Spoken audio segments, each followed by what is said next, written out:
Hello, I'm Corelli. Welcome to my YouTube channel, or to my other place wherever you are watching. This is episode 364 of my Cat Vibe series. If you're on my YouTube channel, however, of course I want to urge you to subscribe and hit that bell notification right there, so that you get all notifications for my upcoming videos.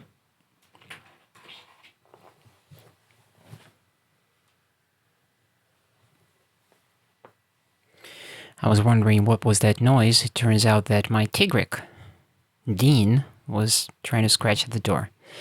And there he goes. Now he's sitting right behind my laptop and actively helping me to record this video. Meanwhile, I'm painting his son, whose name is Vovka. Vladimir in Russian. And Vovka is a diminutive name. I call him Vovka all the time. And the name of the painting is Vovka is Hunting. It's a scene from October. I was lucky enough to capture Vovka in this interesting light during sunset, and I think it was an interesting frame right among those leaves, and I like how the light illuminates him and how there's this shed in the right top section, and then all this greenery in the left section, and the sky, a little bit of sky, and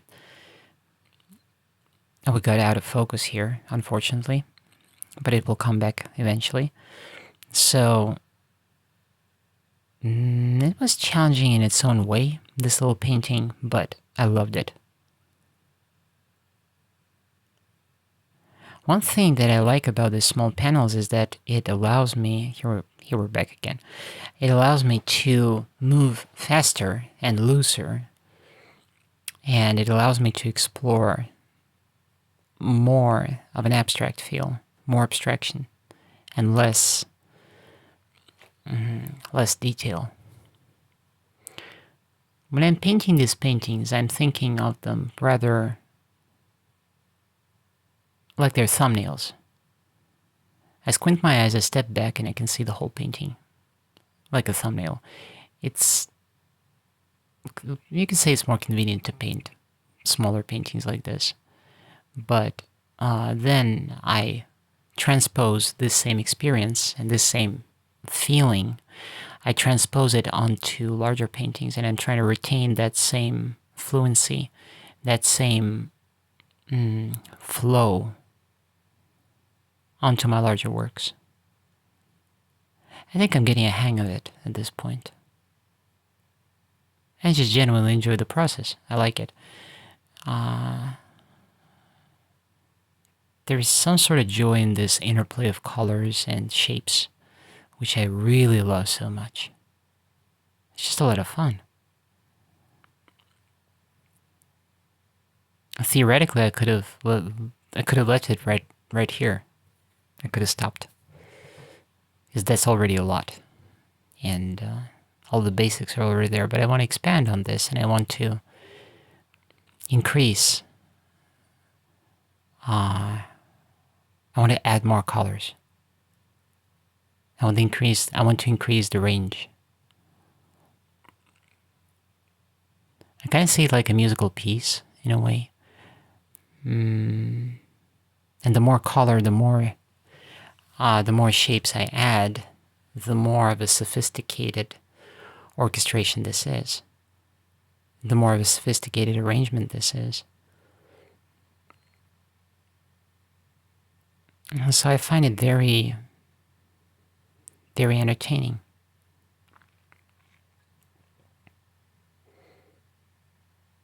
But then again, like I said on my previous episode, one of the things that I genuinely enjoy about oil painting is just look how much paint I have on this brush. And by the way, this brush specifically, I deliberately did not wash it from the previous session. I just wiped it, but didn't wash it, so it's stiff. It's almost like using a palette knife that is a brush. A brush that is so dry, it feels like a palette knife. Only it's not a palette knife. And then I'm switching over to a thinner brush, which has the flexibility that I need. And then I'm switching back again, probably to a tougher brush. But right now it's the softer brush. But all of these elements, all of these little things that happen during the painting process,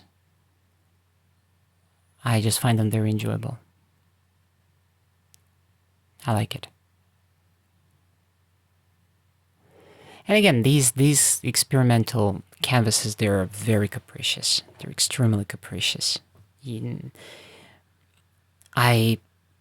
Like I said, I'll be going after this set of panels is done with.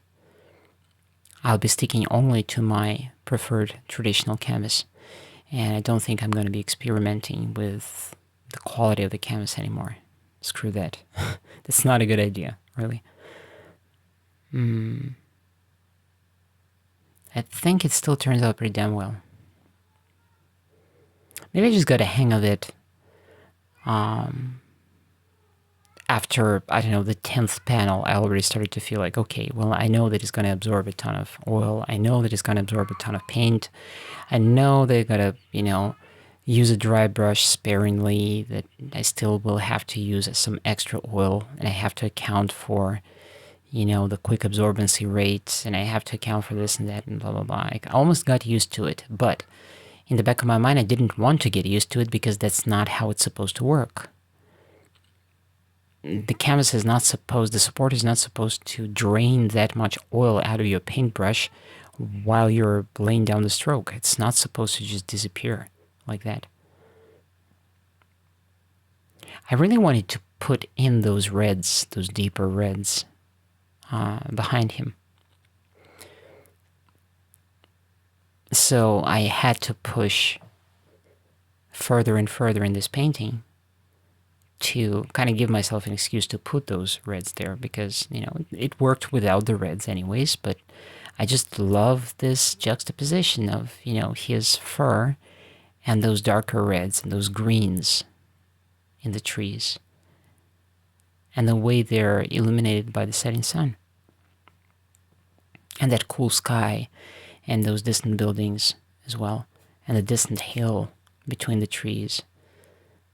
I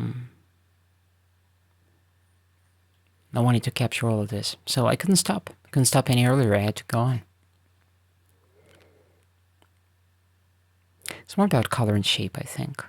I just wanted to add that to the symphony of colors.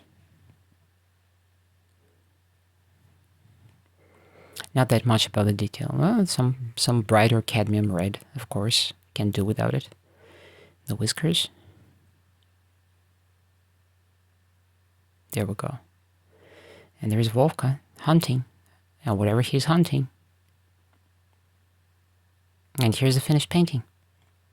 Thank you for being with me, and until next time, ciao.